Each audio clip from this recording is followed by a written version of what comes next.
Sweet sorrows, a knock upon the memory of a door. There is a door in a forest that was not always a forest. The door is no longer a door, not entirely. The structure that held it collapsed some time ago, and the door fell along with it, and now lies on the ground rather than standing upright. The wood that composed it has rotted. Its hinges have rusted. Someone took its doorknob away. The door remembers the time when it was complete, when there was a house with a roof and walls and other doors and people inside. There are leaves and birds and trees now, but no people, not for years and years. So the girl comes as a surprise. She is a small girl, too small to be wandering in the woods alone. But she is not lost. A girl lost in the woods is a different sort of creature than a girl who walks purposefully through the trees even though she does not know her way. This girl in the woods is not lost. She is exploring. This girl is not scared. She is not unnerved by the darkness of the clawing shadows cast by the trees in the late afternoon sun. She is not bothered by the thorns and branches that tug at her clothes and scratch at her skin. She is young enough to carry fear with her without letting it into her heart, without being scared. She wears her fear lightly, like a veil, aware that there are dangers, but letting the crackling awareness hover around her. It does not sink in. It buzzes in excitement like a swarm of invisible bees. The girl has been told many times not to wander too far into these woods, warned not to play in them at all, and she resents her exploration being dismissed as play. Today she has gone so far into the woods that she wonders if she has started going out of them again toward the other side. She is not concerned about finding her way back. She remembers spaces. They stick in her mind even when they are expansive ones, filled with trees and rocks. Once she closed her eyes and spun around to prove to herself that she could pick the right direction when she opened them again, and she was only wrong by a little bit, and a little bit wrong is mostly right. Today she finds rocks that might have once been a wall, clustered in a line. Those that are piled on each other do not reach very high. Even in the highest places, it would be easy to climb over them.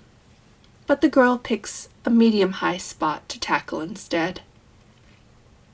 On the other side of the wall, there are clinging vines that snake over the ground, making it difficult to walk, so the girl explores closer to the wall instead. It is a more interesting spot than the others she has found in the woods. Were the girl older, she might recognize that there was once a structure here, but she's not old enough to put the pieces of crumbling rock together in her mind and assemble them into a long-forgotten building. The hinge of the door stays buried beneath years of leaves near her left shoe. A candlestick hides between rocks, and the shadows fall in such a way that even this intrepid explorer does not discover it. It is getting dark, though enough of the now golden sun remains to light her way home if she climbs back over the wall and retraces her steps. But she does not. She is distracted by something on the ground. Away from the wall, there is another line of stones, set in an almost circle, a most of an oval shape. a fallen archway that might once have contained a door. The girl picks up a stick and uses it to dig around the leaves in the middle of the arch of stones. The leaves crumble and break and reveal something round and metal.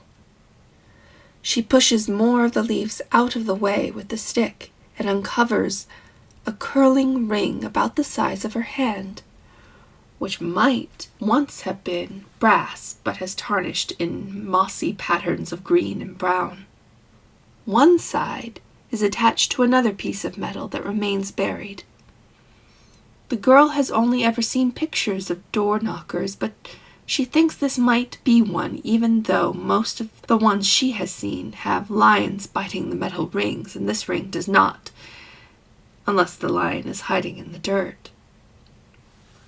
She has always wanted to use a door knocker, to knock upon a door, and this one is on the ground and not in a picture. This one she can reach. She wraps her fingers around it, not caring how dirty they become in the process, and lifts it up. It is heavy. She lets the knocker drop again. The result is a satisfying clang of metal on metal that echoes through the trees. The door is delighted to be knocked upon after so long. And the door, though it is mere pieces of what it once was, remembers where it used to lead. It remembers how to open. So now, when a small explorer knocks, the remains of this door to the Starless Sea, let her in. The earth crumbles beneath her, pulling her into the ground, feet first, in a cascade of dirt and rocks and leaves. The girl is too surprised to scream. She is not afraid. She does not understand what is happening, so her fear only buzzes excitedly around her as she falls. When she lands, she is all curiosity and scraped elbows and dirt-covered eyelashes. The lionless door knocker rests, bent and broken, by her side. The door is destroyed in the fall, too damaged to remember what it once was. A tangle of vines and dirt obscures any evidence of what has occurred.